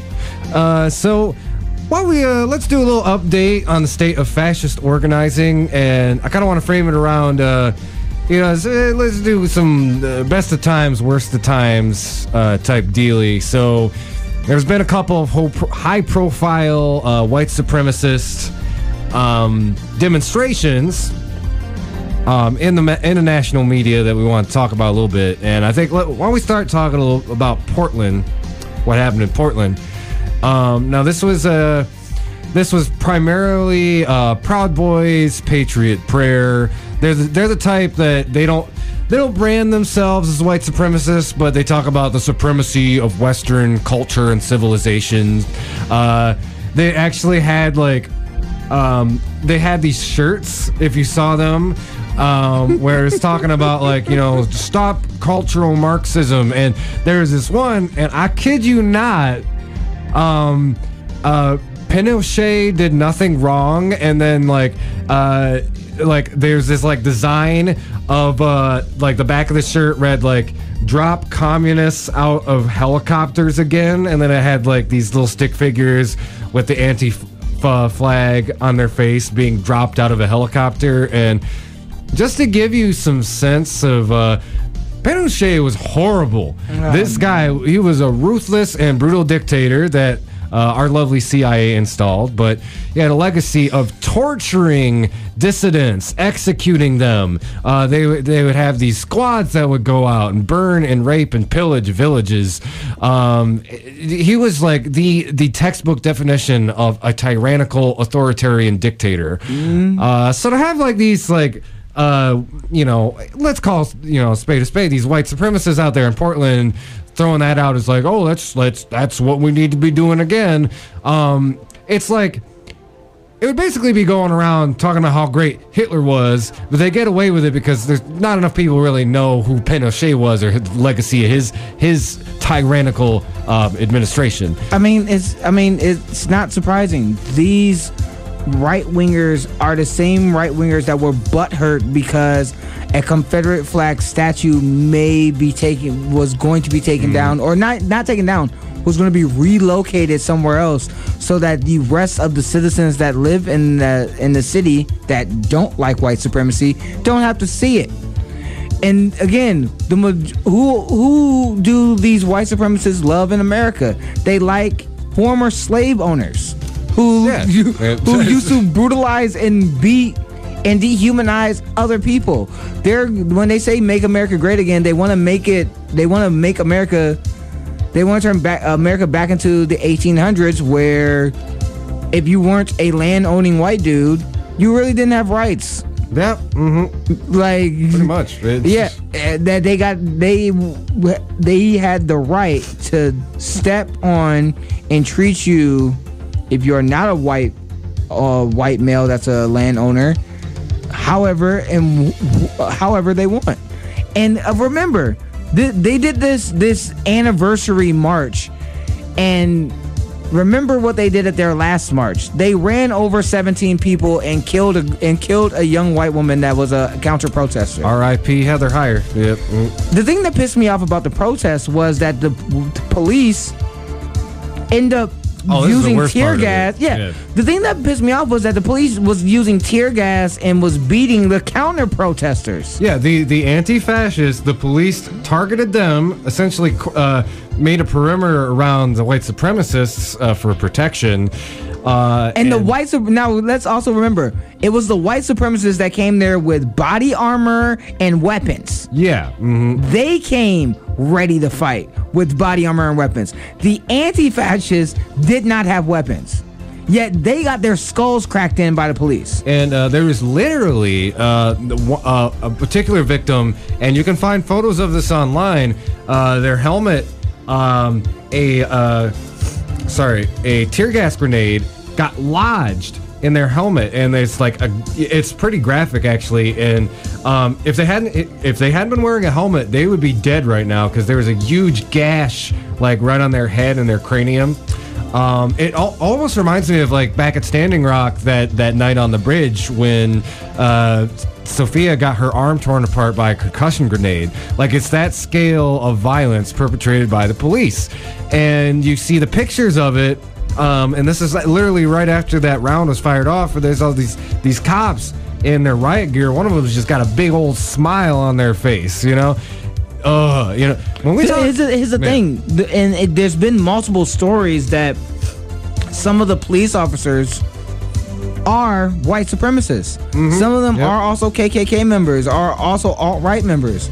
So when you have police officers who are also affiliated with these type of groups, it's easier for them to want to crack the heads of peaceful protesters that's against the right-wing groups, because they identify with the right-wing groups. Mm-hmm. And they are legally exempt from beating somebody's ass. Yeah. So it's like, come on, man. Like, that's the thing that makes me angry about a lot of these alt-right rallies, is that I don't have a problem with people protesting or shouting out what they feel.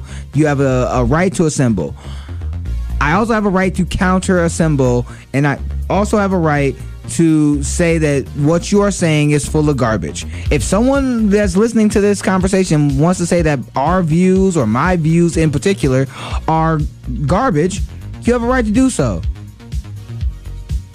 The problem that I have is that the mediary, the official, the referee, the police officers who's supposed to be keeping peace, you don't keep peace when you escalate violence. No. Come on, son.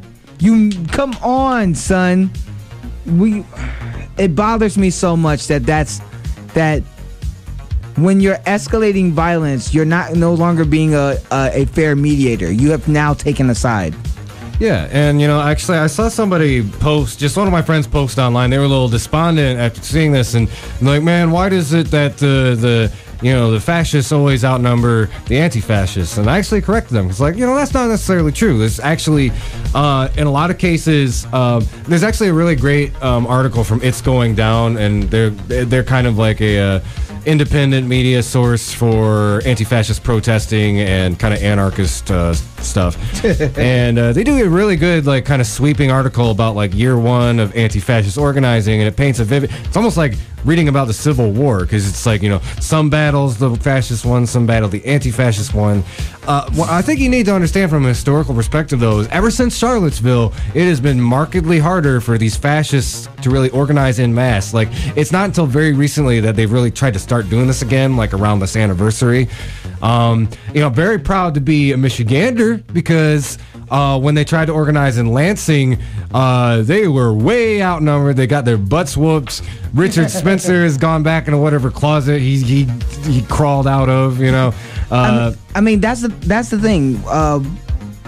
The other side is going to escalate violence because they have more weaponry, but they have less numbers. Their ideals suck.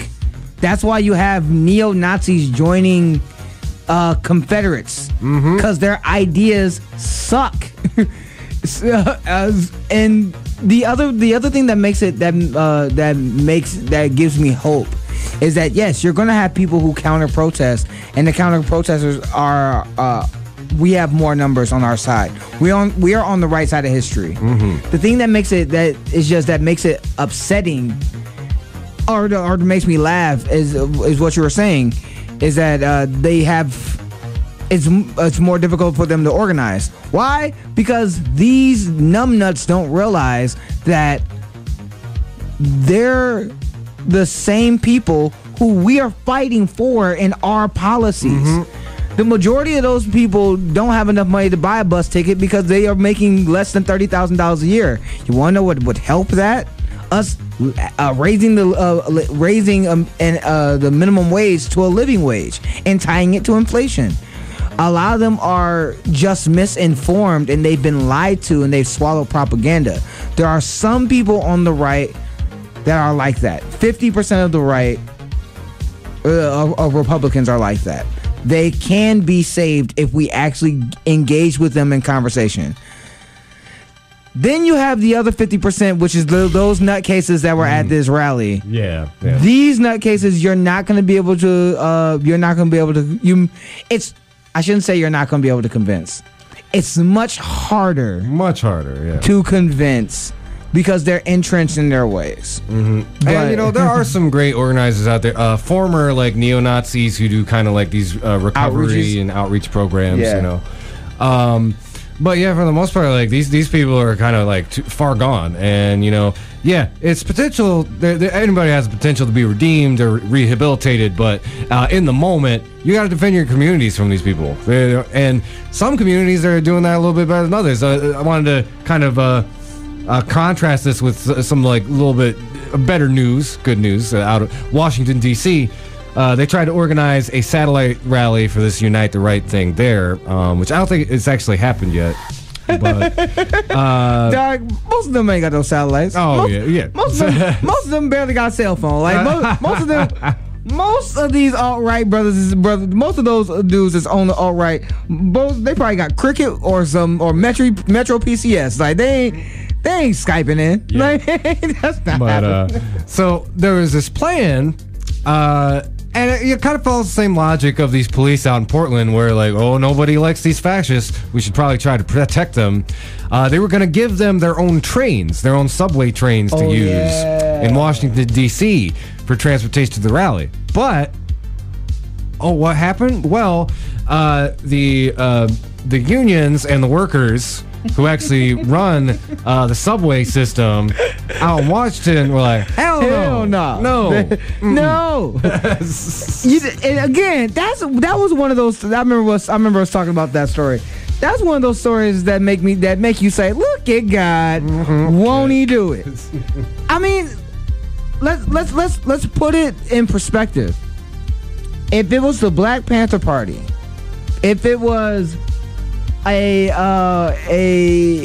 it was the women's march, did they organize the public transportation so that they could have safe transportation and that they could have specialized transportation just for them? No, they did not. They did not do that for them. So why would you do that for these numbnuts that believe that they're superior to every other human being because of the color of their pigment? Or their so yeah, if you think you're that superior, you should have no problem sitting on a train with the other human beings that you think that you're better at. Mm-hmm. And please make sure when you ride on that public transportation, you keep that same energy that you got. Mm-hmm. I guarantee you that a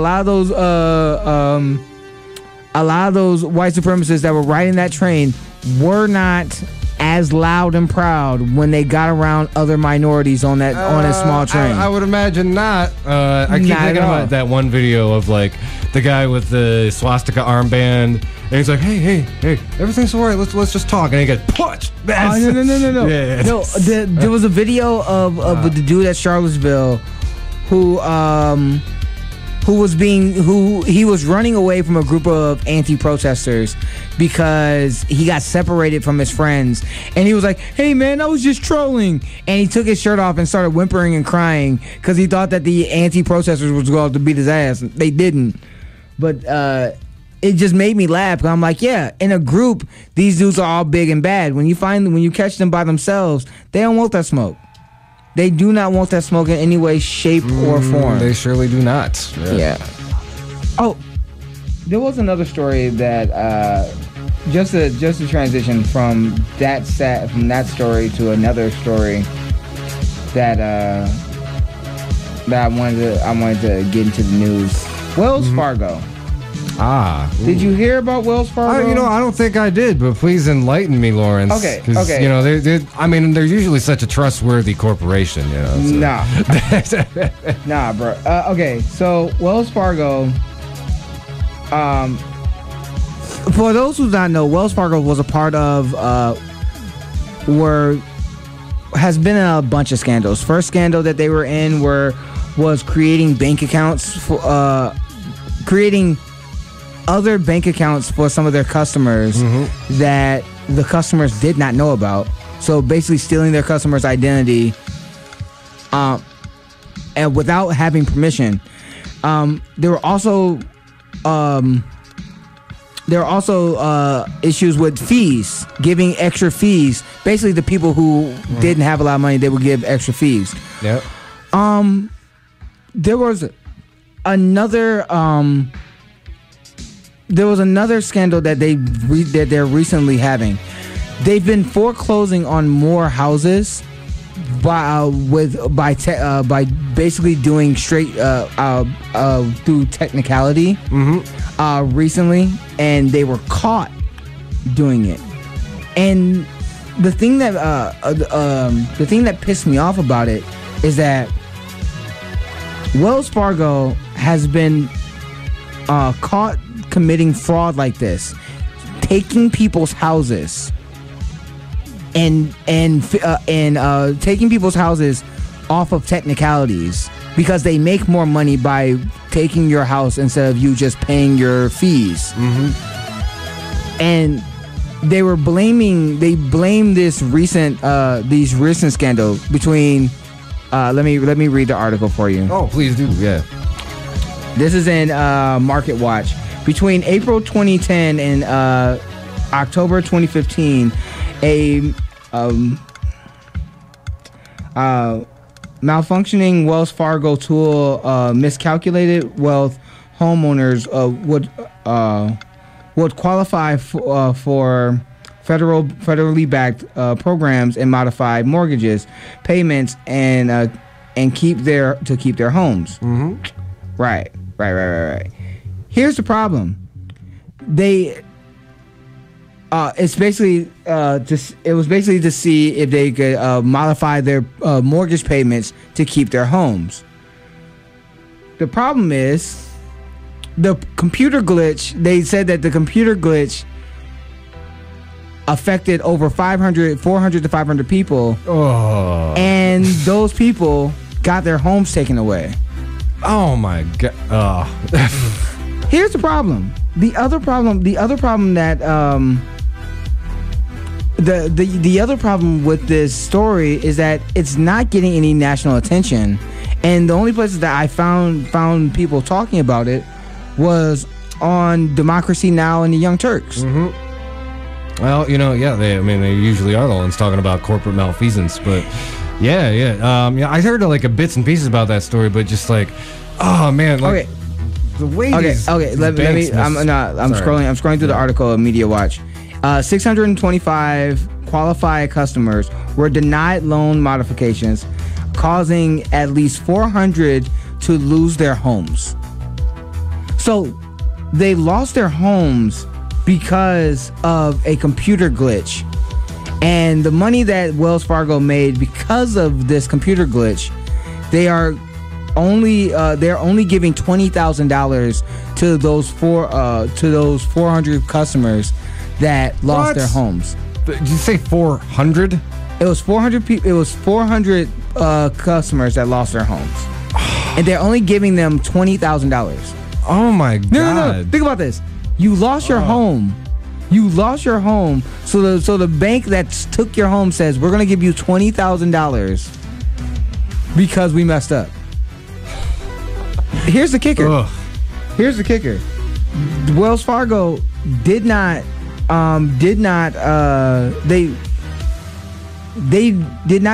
get any ramifications for taking these people homes.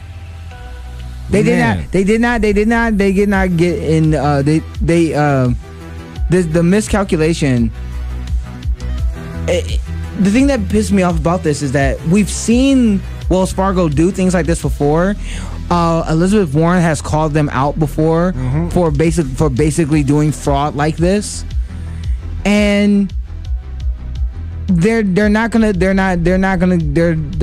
see any other repercussions for this. Slap on the wrist, and what for them, $1 billion corporation is basically the equivalent of a parking ticket. God, man, it pisses me off when I think about Kamala Harris, right?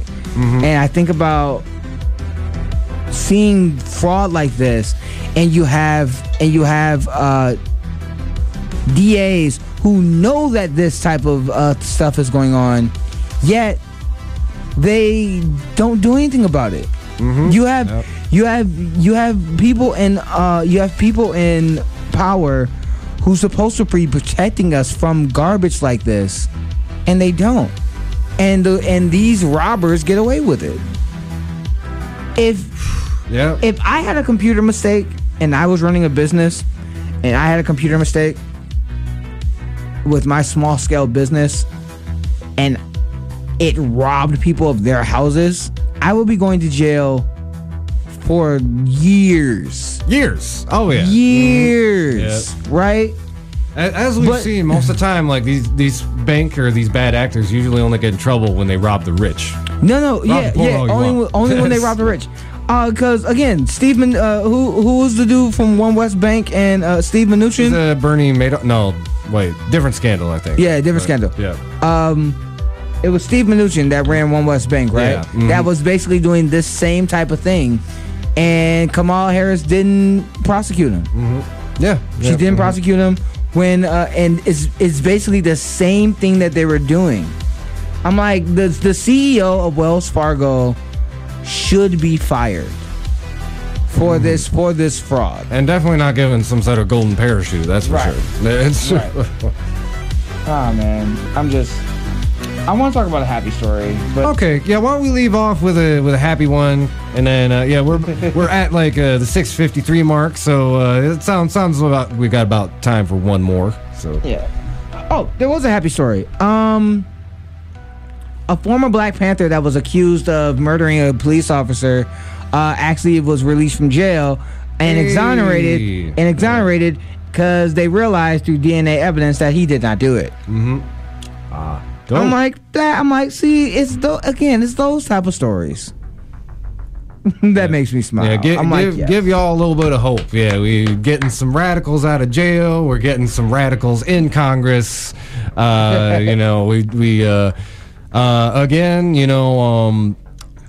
be keeping you updated about what's going on. I did want to leave off, I guess, just reiterating, I think a lot of people out there disappointed. Abdul did not clinch the nomination. And, we'll be talking a lot about on the show in this upcoming election. Gretchen. And, I never actually asked you, how do you feel about Gretchen? Me? Yeah. Personally. Okay. In a nutshell. So, I mean, we got that Blue Cross Blue Shield stuff. It's pretty clear that she's got all these corporate ties. I would say, I don't think she's quite as bad as Hillary Clinton. And here's where I stand right now as far as like voting for Gretchen Whitmer. So as a lot of people know, we talk about on the show, 2016, I voted for a third-party candidate. I voted Mimi Selitsky, Socialist Party USA. Currently, I'm a Socialist Party member. And what I'm about to say next is interesting because it will probably piss off both liberals and socialists. So Gretchen Whitmer, she's been compared a lot to Hillary Clinton. I would say, at least in my mind, she's not quite that bad. I think she's on the right side of certain issues. She's got some good votes in her career. She's way too cozy with corporations. I do not like that.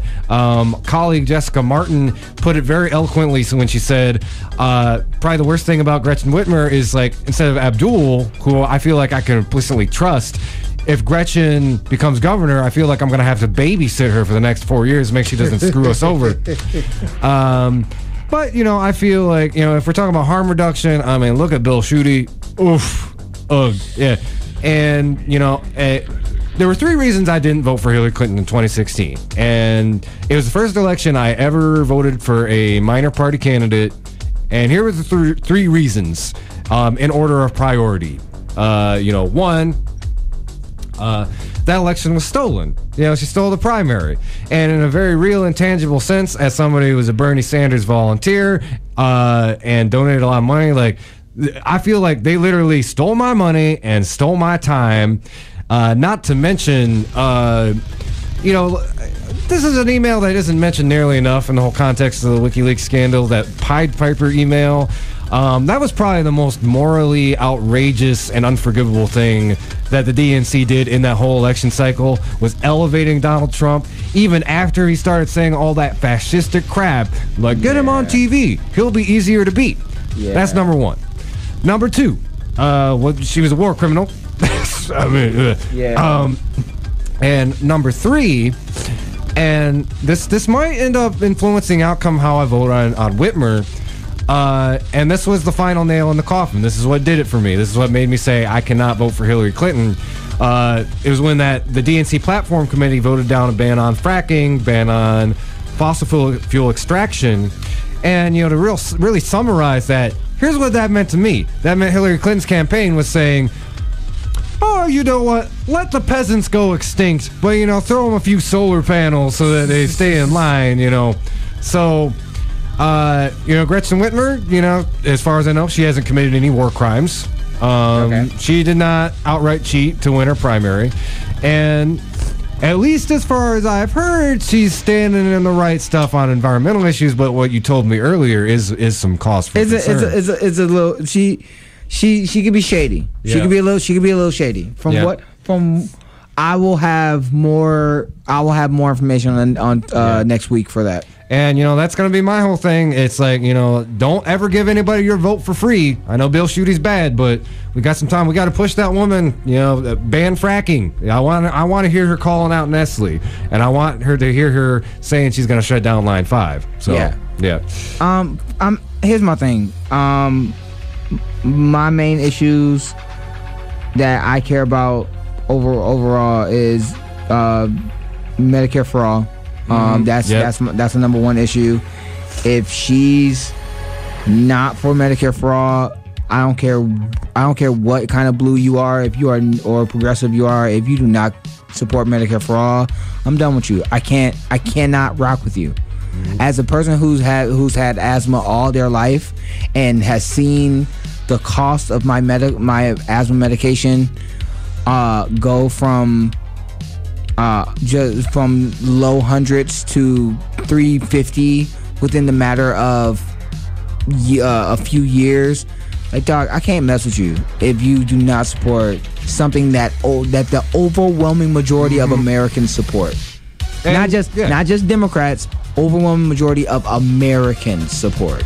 Yeah, exactly. And and her role as governor, here's the dealio. That is going to be a congressional thing, but we need to hear from her. Like, how is she going to give us free healthcare at the state level? And it doesn't, maybe she doesn't have to copy Abdul's plan, but it's got to be a step up from Obamacare. And I mean, honestly, I don't think we're going to hear that from her because, that's her biggest corporate donor is Blue Cross Blue Shield. If she's not even willing to do a public option, then I'm not willing. Then I'm gonna struggle to vote for her. Mm-hmm. Like, I hear that. I voted. I mean, and again, I'll put out here and I voted for Jill Stein during the primary. But the reason why is Medicare, criminal justice reform, and the legalization of marijuana. I mean, and also a living wage. I heard her during the debates. I posted them on my Facebook page. And on some of those issues, she definitely had to move right because she was dealing with Abdul. Mm-hmm. So, I mean, she had to move left because she was dealing with Abdul. Mm-hmm. But because she's going into the general, most politicians will pivot because they want to get crossover voters. Mm-hmm. And I'm like, if you're going to pivot, that means you're willing to lie. And I do not support liars. Yeah. Mm-hmm. I do not like liars. And if you gonna lie, bro, if you can't stand for issues that the overwhelming majority of your base supports, bruh, I can't rock with you. Like rocking with you is gonna be a problem. Yeah, well, she's got a few months, and I guess I can hope. I hope she's just a little bit more savvy and pragmatic than, say, Miss Clinton. It's like, is she gonna do what it takes to appeal to the base and really secure those numbers against Schuette? I mean, we'll have to wait and see, and we'll be talking about it on the show. So, yeah, man. All right. It's about 7 o'clock, so let's go ahead and wrap things up. This has been the Hoodrat Strategist radio program, only on 89.1 WIDR Kalamazoo. I want to thank y'all for listening. We're on every Wednesday, and you can always listen to our full episodes on YouTube. Keep your dialogue. There's more Wider coming up. And thank y'all for listening. Keep on fighting for that revolution solution.